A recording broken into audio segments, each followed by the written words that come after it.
Hey guys, it's Scott from fxmissions.com.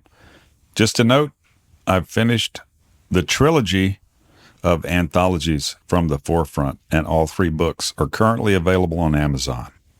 Take your leadership to the next level. It's time for the Foundational Missions Leadership Moment with Scott McClelland of FX Missions. Hey guys, thanks for joining the FX Missions Leadership Moment. This that follows is a 2-part series with Elizabeth Braswell, a good friend and quite a think tank on her own when it comes to the subject of leadership. Do check this out. Again, this is a 2-part series. If you happen to be joining during the second part, you'll want to go back and grab that first part. Thanks again for joining and being a part of the FX Missions Leadership Moment.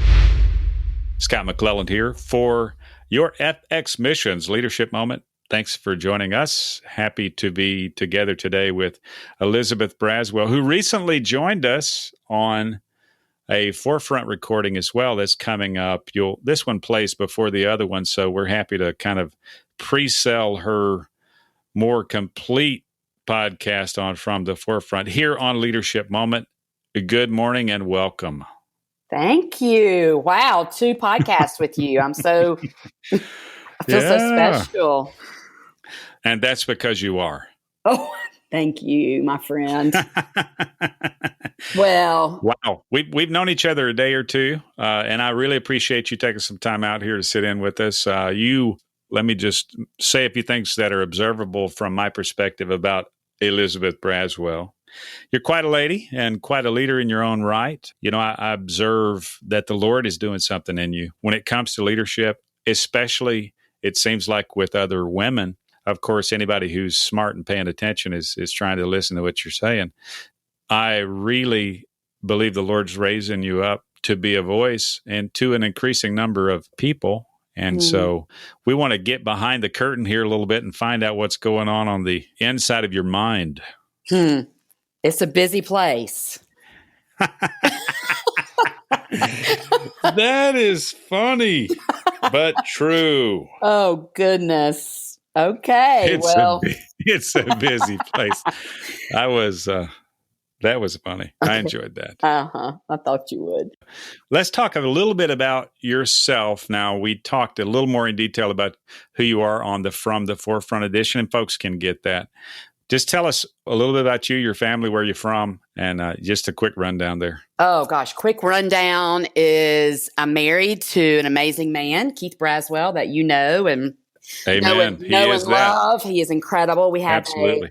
a 19-year-old daughter, Catherine. She'll be 20 in January, which is amazing. I think you must have met her when she was about 8 years old. Your lovely wife was her school teacher, by the way. We remember those days. And we right now live in a very small little place in the world called Moravian Falls, North Carolina. We're tucked up in a little hamlet up on the Brushy Mountains, which are in the foothills before the Blue Ridge Mountains of North Carolina. And, you know, it's been quite a journey getting here. We've really been on a pretty dramatic 10-year journey of just really following the Lord. And that's what's kind of landed us here. So, you know, that's kind of that background. And then by trade, both of us have been entrepreneurs our entire adult life. You know, we've kind of been on that entrepreneurial journey as well. Yeah, which makes for an interesting mix. Oh, yeah. You guys are unique, you and Keith. And by the way, I love Keith, and I would love to see that guy, and you for that matter. I'd love to see you guys. But you're an interesting mix of 2 entrepreneurial people in marriage and not necessarily doing the same thing. Sometimes you find a single somebody who's more entrepreneurial, then you find someone who is more entrepreneurial, and then the marriage partner comes along and is entrepreneurial because of that. But you guys have your own expressions of entrepreneurialism. And that is, I'm going to say that's a highly unique, really cool, but not too common. And I imagine it comes with its own nuances. Yes. You know, I'm laughing when you say that because we were engaged to be married. We got married in December of 1997 after, July, August, September, October. We literally had not even been dating for 5 months, right? When we got married. So it was a crazy quick thing.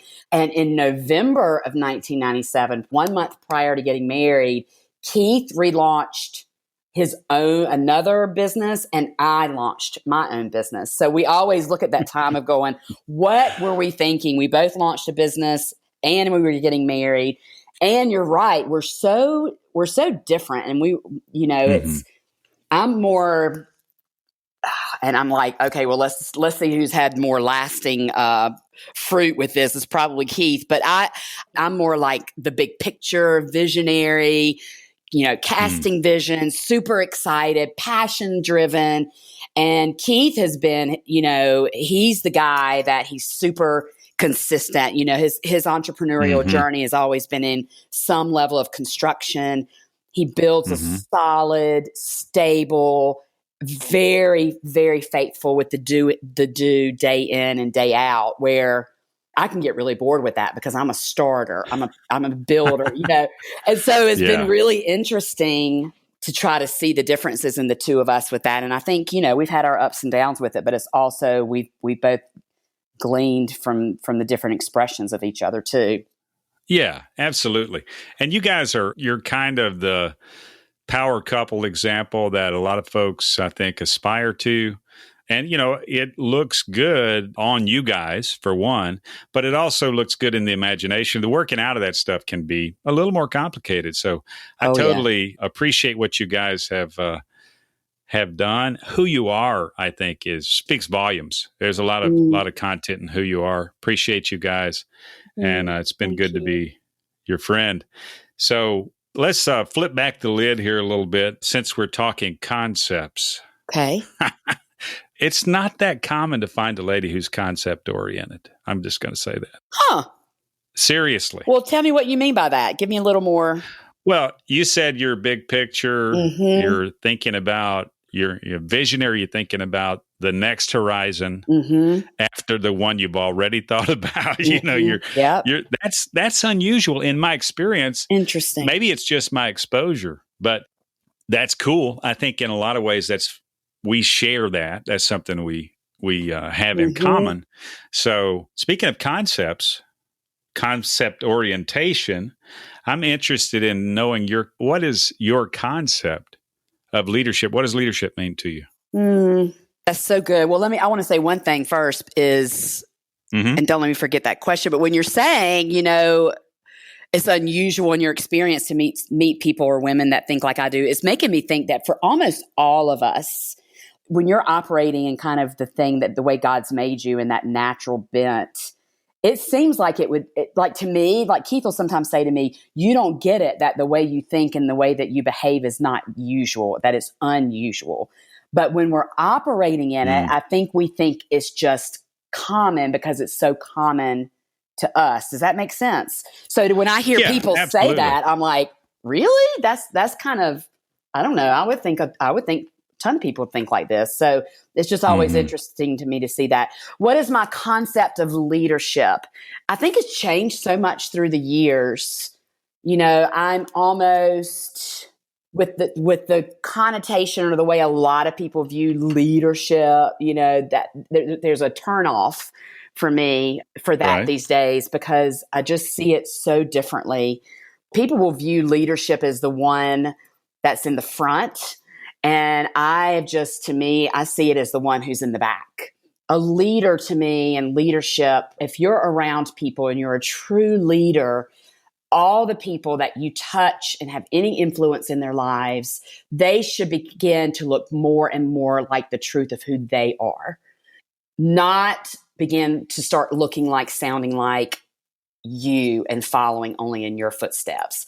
So, real true leadership to me is, it can be kind of a lonely place like that, because your call is really to not get people to follow you, but to get people to begin to build their own path and to step into the fullness of who they are. Yeah. So that's kind of interesting. The way I see it. That's cool. I think there's some overlap there in some things I've noticed. And I think, in a lot of ways, the Lord is working on each one of us And he is making us into his disciple. Mm-hmm. He's got a lot of inputs that he uses. He's got a lot of people and relationships that he uses. Mm-hmm. And hopefully a respectable percentage of that is directly our relationship with him. Yeah. Obviously, there are a lot of inputs, as I'm saying, but one of the pitfalls that you're kind of uncovering there when it comes to leadership is people tend to try to make others in their image. Mm-hmm. That is a serious pitfall of leadership and is sadly, it's a well-marked pitfall that, I think it has to do with when we stop growing as a leader ourselves, when we don't have a concept that doesn't put us at the center. When we are at the center of everything we think about leadership, then we're going to not be able to do anything but try to create other people in our image. Mm-hmm. And, until we get past that and the discomfort of growing past that self-centric leadership style, we're not going to be able to help people become who they're becoming, not just what we think about ourselves or what we think would be best. That's right. I think a lot of people view leadership. When you were talking, I had that image of I used to laugh. Before you go to the gym, you want to get in good shape, right? Or before you have the maid over to clean your house, you want to clean it and make sure it looks good. So that weird backwards concept of and I think a lot of people have that concept of leadership. I'm going to get it all together to be a great leader and then follow me, right? But it's not that. To me, it's and I think this about me, and just from being friends and watching and all those types of things, is I'm extremely vulnerable and share my ups, downs, weaknesses, all the things, because it really, a good leader, for those of us that are believers, are really great first followers of the only one that's worthy to be followed. And so it's kind of follow me as I'm following him. I'm on a journey learning, relearning things that I thought I knew, even about leadership, because they sounded good and they were taught, and there's books written about them, and there's all these concepts about leadership that the world will teach you, or that somehow people believe, and they think that that's the way they're supposed to operate as a leader, appear as a leader, all these things that are just false. So to me, true leadership is, I don't have it all figured out. I am humbly learning, and I want to have conversations with you around it and build with whatever you're building. And that creates a place, at least this is what I have found over the last number of years, Scott, when I walk in that kind of vulnerability, to not act like I'm the one that has it all together, and let's all walk and learn. When I open up that kind of vulnerability as a quote unquote leader, what it does is it invites people to come to the table as they are. And so it begins to make other people be vulnerable, and to bring out and have discussions around things they need to have discussions around, and then conversation can happen. And then true transformation, because transformation is never going to happen from you or I claiming to be a leader and speaking and just teaching theoretical leadership concepts. That is never going to be that's not true leadership, and it doesn't create change in people's lives. This leadership moment was produced in partnership with Engaging Missions. Have your leadership question answered by contacting Scott at fxmissions.com. Visit FX Missions to learn more about how you can grow your leadership and engage in missions. Visit engagingmissions.com for encouragement, insight, and resources from missionaries, ministry leaders, and church planters.